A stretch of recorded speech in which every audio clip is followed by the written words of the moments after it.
এরে আল্লাহর বান্দা, কোরআন শরীফ পড়ো, নিজে শিখো নাই, আল্লাহর কাছে তৌফিক চাও। আল্লাহ নিজে পড়া শিখি নাই, আমার সন্তানের পড়া শিখানোর তৌফিক দাও। ও আল্লাহ, এমন একটা সন্তান দাও আমার কবরের কিনারায় গিয়ে যেন আমার সন্তান পড়ে আলহামদুলিল্লাহি রাব্বিল আলামিন। ঈসা নবী রাস্তা দিয়া যায়, হঠাৎ দেখে কবরের মধ্যে আযাব চলতেছে। ঈসা নবী চলে গেলেন, কিছুদিন পরে আবার ওই রাস্তা দিয়া যায়, আজকে তাকায় দেখে ওই কবর থেকে মিশকের ঘেরান পাওয়া যায়। আল্লাহর কাছে জিজ্ঞাসা করলেন, হে মালিক, কয়েকদিন আগে দেখলাম কবরের মধ্যে আযাব, আজকে কেন কবরে মিশকের ঘ্রাণ পাওয়া যায়? আল্লাহ বলেন, ঈসা এই বান্দা দুনিয়া থেকে বিদায় কালে গুনাহগার হয়ে আসছে, আযাব চলতেছিল, কিন্তু একটা সন্তান রাখি আসছে। মা সন্তানটারে মাদ্রাসায় নিয়ে চলে গেল। সন্তান মাদ্রাসায় যাওয়ার পর শিক্ষকেরা তারে পড়াইলো, পড়ো বিসমিল্লাহির রহমানির রহিম। আমি আল্লাহর কুদরতি মায়া বেড়ে গেল।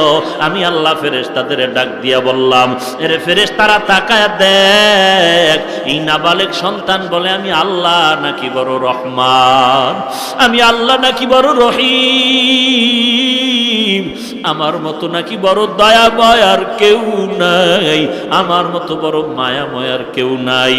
আমি যদি এত দয়াময় হই, বাচ্চাটায় বলে তো আমি দয়া না করিয়া পারি না।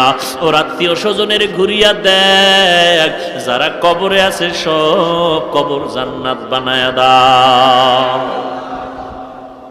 এ জীবনে না করিলাম বান্দেগি, গুনাহ করে কাটাইলাম জিন্দেগি, গুনাহ করে কাটাইলাম জিন্দেগি। তওবা করে আবার তওবা ভাঙ্গিলাম, তওবা করে আবার তওবা ভাঙ্গিলাম,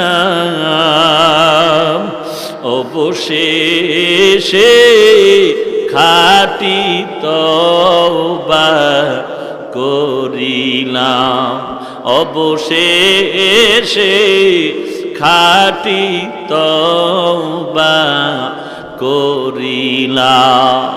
এরে যুবক আল্লাহর গোলাম, মনে মনে একটা শখ জাগছে, তুই কক্সবাজার যাবি, বন্ধু বান্ধবীর নিয়ে ঘুরবি। বাবা তুই তো ঘুরছো, তোর পায়ে ধরে বলি শখ তো মিটাইছো, এবার তওবা কর। মনে মনে আশা ছিল সিনেমা হলে যাবি, একবার তো গেছো বাবা, পায়ে ধরে বলে এইবার ফিরিয়া আমার মাওলার দরবারে। কারণ আমার মাওলা বারবার সতর্ক করে, ওই কবর কিন্তু ভয়ঙ্কর, ওই কবরের আযাব সহ্য করতে পারবা না, ভয়ঙ্কর আযাব, দুই পার্শ্বের মাটির চাপ। এমন কোন আল্লাহওয়ালা নাই যে কবরের চিন্তা করে কাঁদেন নাই। বালিশে মাথা লাগায় যখন রাতের বেলা বাতিটা নিবায় ঘুমাও, মনে মনে একটু প্রশ্ন করিস, ঘুমের মধ্যেও তো কত বান্দার মরণ হয়ে যায়।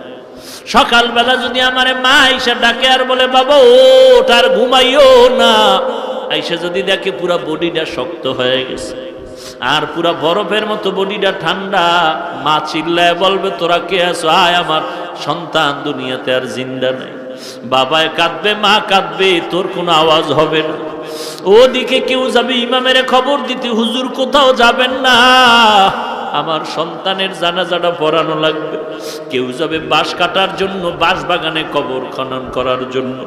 কেউ যাবে তোরে জীবনের গোসলটা দেওয়ার জন্য, পানি গরম করতে থাকবে। কেউ কলা গাছের পাতা কাটার জন্য যাবে। এইবার তোর জানাজা চিরতরে পরাণের জন্য গোসল করায় নিয়ে যাবে। মা পর্দার আড়াল থেকে বলবে, আমার বাবারে আর একবার একটু আমারে দেখায় না, আমি আর সহ্য করতে পারি না। এরে আল্লাহর বান্দা চিন্তা কর, এক এক করে সবাই চলে যাচ্ছে, তোমার আমার একদিন চলনের ডাক এসে যাবে। কিন্তু একটু চিন্তা কর, কি রেখে যাচ্ছ দুনিয়াতে, আর সঙ্গে কি নিয়ে যাইতেছো। আল্লাহর কাছে তওবা কর, খাঁটি মনে তওবা কর। আল্লাহ, আমার মতো কত যুবক স্কুল কলেজ ভার্সিটিতে পড়ে, নামাজ ছাড়ে না নাই? আমার মতো কত যুবক র্যাব আর্মি পুলিশের চাকরি করে, নামাজ ছাড়ে না। আমার মতো যুবক ড্রাইভারি করে, নামাজ বাদ দেয় না।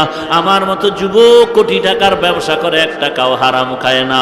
আমার মতো যুবক আল্লাহ তোমার প্রিয় বান্দা হয়ে গেছে, তওবা করে।